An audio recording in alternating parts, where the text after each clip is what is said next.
সূচকের পতন দিয়ে শেষ হয়েছে ঢাকার শেয়ার বাজারের লেনদেন।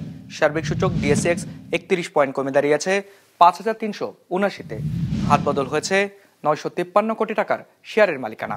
লেনদেনে অংশ নেওয়া প্রতিষ্ঠানগুলোর মধ্যে দর বেড়েছে 124টির, কমেছে 223টির, আর অপরিবর্তিত আছে 51টির দর। এবার বাজার নিয়ে বিশ্লেষণ শুনবো অ্যালায়েন্স ক্যাপিটাল অ্যাসেট ম্যানেজমেন্টের। আজকে মার্কেট বিয়ারিশ সেন্টিমেন্টে ক্লোজ হয়েছে। ইন্ডেক্স অ্যারাউন্ড 31 পয়েন্টস কমে এখন দাঁড়িয়েছে 5379 পয়েন্টসে, এবং পাশাপাশি মার্কেটের টার্নওভার ছিল প্রায় 950 কোটি টাকার মতো। অর্থাৎ মার্কেটে ইনভেস্টরদের অ্যাক্টিভ পার্টিসিপেশন বৃদ্ধি পেয়েছে বলে আমরা মনে করি। পার্সেন্টেজের দিক থেকে আজকে 31% কোম্পানির প্রাইস বেড়েছে, কমেছে 57%-এর, এবং অপরিবর্তিত ছিল মাত্র 12% কোম্পানির প্রাইস। এবং সেক্টরের দিক থেকে আজকে সবচেয়ে বেশি ট্রেড হয়েছে ফার্মাসিউটিক্যাল সেক্টরে, ফলোড বাই টেক্সটাইলস এবং ব্যাংকিং সেক্টর। ফাইনালি আজকে ইন্ডেক্সে সবচেয়ে বেশি পজিটিভলি কন্ট্রিবিউট করেছে ব্র্যাক ব্যাংক, এবং সবচেয়ে বেশি নেগেটিভলি কন্ট্রিবিউট করেছে বেক্সিমকো ফার্মা।